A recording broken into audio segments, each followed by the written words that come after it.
A few days ago, I was scrolling through Facebook and I came across this news about the unfortunate killing of a Sikh trucker in Canada. And because the news was still fresh and there was not much information, so I decided to read the comments to see if people knew more something about it. And I was shocked to see the amount of hatred in the comment section. uh, People saying nasty things about the immigrants, about brown people, the Indians and the Sikhs and whatnot. And as I scrolled down in Facebook, I saw the same news being reported by an Indian news agency.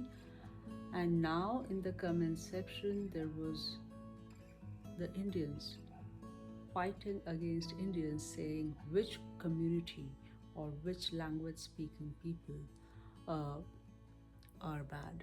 It was not something nice to see.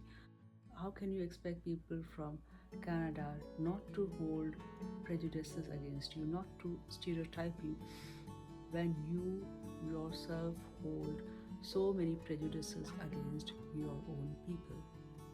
Canada has always been a country that has been very welcoming to immigrants. It is also known as the politest place in the world. But uh, it is changing so fast. You have to recognize that the Canadian people have worked hard to bring this country on the world map where it is today. They have paid with their own tax to build up so many institutions, so much social security, and they have basically preserved the environment. They have built up their community by contributing to it. And suddenly, when so many immigrants come into this country and they do not respect the culture of the country, they do not try to integrate into it, and at the same time, they want to take benefit of all the things that the Canadian people have built up with so much effort. Uh, People are going to have reservations against you. Some people just do not respect the Canadian culture of professionalism, of integrity, of respect, the very reasons why they decided to come to Canada. And if you are not going to respect these pillars on which the Canadian society stands, Canada is not going to respect you back. You, as a brown person, are a very visible minority, and you are going to be the most easily targeted minority, because all other minorities, if you speak against them, you're going to face a backlash. But unfortunately, we are not taught the skill of communication growing up, so we do not know how to basically advocate for ourselves.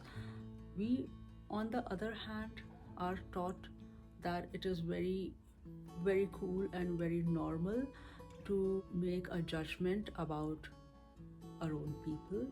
Because we are new and because we are constantly going to be judged, it is very important that we do not disobey any kind of rules, that we respect each other the way we want to be respected by others. Now, when you are going to step up on a bus, you have to wait for the people who are exiting to get down. Give a lot of space to people with disabilities, and only then you can board a bus.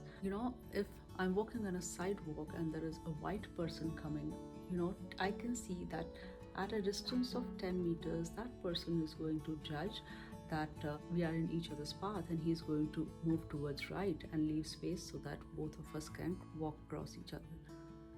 However, when a brown person, whether it's a man or a woman or a young child or an elderly person, if they are in the same sidewalk, it is like some kind of a power play. They will just walk straight onto me, and when I have to walk down on the street to make space for them so that we do not collide into each other, they think that they have won. Frankly, they have not won, they have lost it. If you have a festival and you are bursting crackers beyond the time that is designated for the crackers to be burst and beyond the area for which you have taken permission, you are disrespecting all the ideals you came into this country for. And it is not a show of strength. Imagine if all the people began to come and show their strength on the streets, it is going to turn so ugly. Religion is something that has to be inside the walls of your house or uh, your temple, and it is not to be practiced on the streets. It's not to be practiced in a way that it disturbs others. That is a show that I am not ready to integrate, and I'm going to do my own thing, and you do what you can do about it. Historically, the Western narrative has been against India. You will see that there is a complete omission of India's contribution to the culture, to sciences, and to maths in Western books.